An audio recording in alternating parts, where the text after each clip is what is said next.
गणेश जी की महिमा पार्ट 2। गणेश जी के मूर्ति को उठ खड़े होते देख आनंद वाले बहुत हैरान हो जाते हैं। बाल गणेश जी तब, शिवा, तुम्हारी परवरिश बहुत अच्छी है। आनंद, तुम बहुत अच्छे बालक हो, शत्रु का भी भला चाहते हो।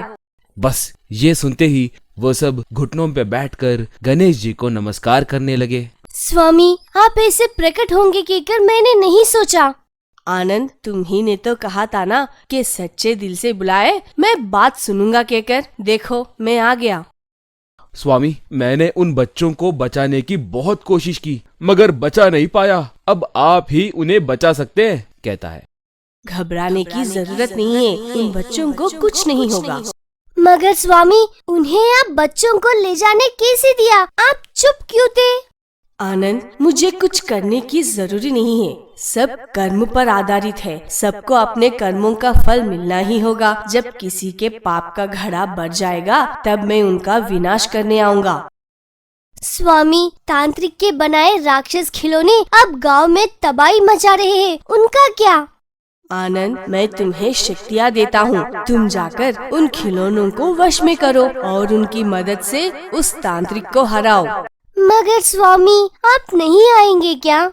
इतने छोटे काम के लिए मुझे आने की जरूरी नहीं है। तुम्हारे जैसे मेरे सच्चे भक्त काफी है। वैसे भी तुमने मेरी प्रतिष्ठापना की है ना, विसर्जन तक मुझे यहाँ पर ही रहना पड़ेगा। मैं यहाँ तुम्हारे भक्ति से बंधा हुआ हूँ, कहकर आनंद को शक्तियाँ देते हैं।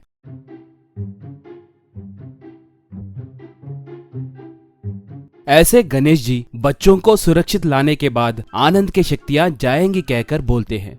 सब गणेश जी को प्रणाम करते हैं और आनंद गांव की ओर उड़ते हुए जाता है। गणेश जी विराजमान होते हैं। गांव में वो राक्षस खिलौने विध्वंस करने लगते हैं।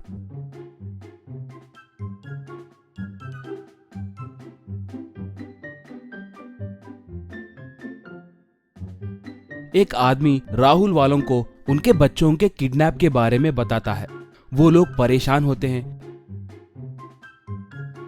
राहुल उड़ते हुए जाकर उन राक्षसों के पास पहुंचता है।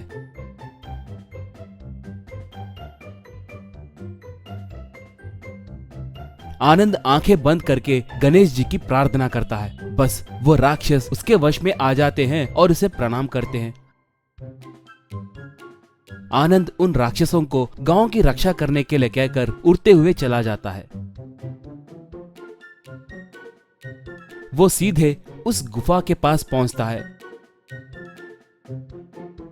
गुफा में तांत्रिक उन बच्चों के आत्माओं को पाने की कोशिश करता है।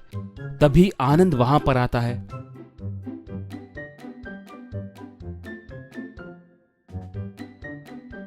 क्षुद्रा और कादरा दोनों आनंद पर हमला करने के लिए देखते हैं, मगर आनंद एक मंत्र पढ़कर उन दोनों को जिंदा मूर्ति की तरह बदल देता है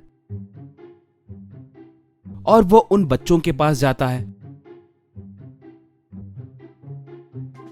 उनके आत्माओं को उनमें डालकर उन्हें जगाता है।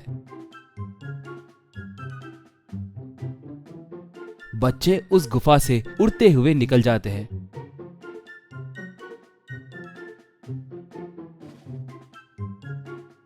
और घर को सुरक्षित पहुंचते हैं।